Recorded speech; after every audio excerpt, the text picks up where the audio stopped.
जे दर्द दुनिया जा तोखे मिलन पोए लुड़े कनहारी दो कर सरेदार खे सारी दो कर करे मुहड़ो मिठड़ा मदीने दे खणी नेण निहारी दो कर सरेदार खे सारी दो कर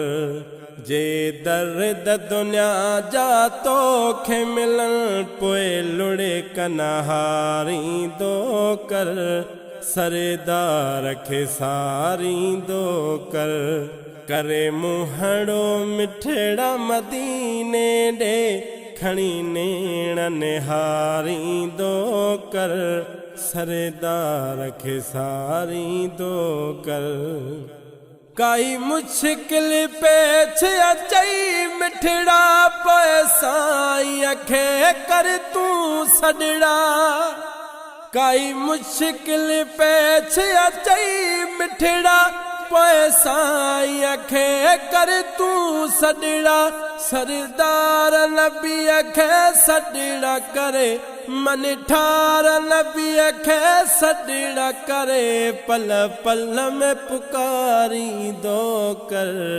सरदार खे सारी दो कर करे मुहड़ो मिठड़ा मदीने दे खणी नेण निहारी दो कर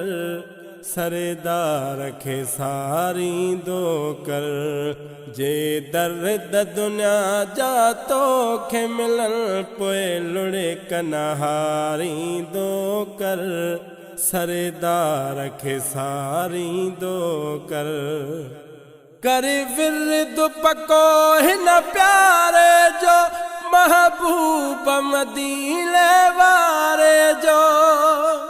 कर विरद पको हिन प्यारे जो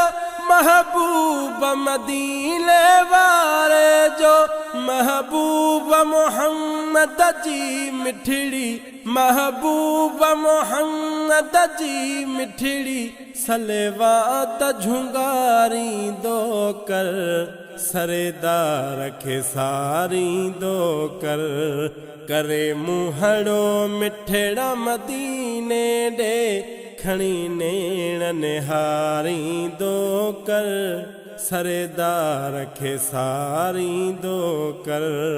जे दर्द दुनिया जा तोखे मिलन पोए लुड़े कनहारी दो कर सरेदार खे सारी दो कर कंदो प्यार सभिन सां प्यारो ॾींदो दुखनि सुखनि में सहारो कंदो प्यार सभिन सां प्यारो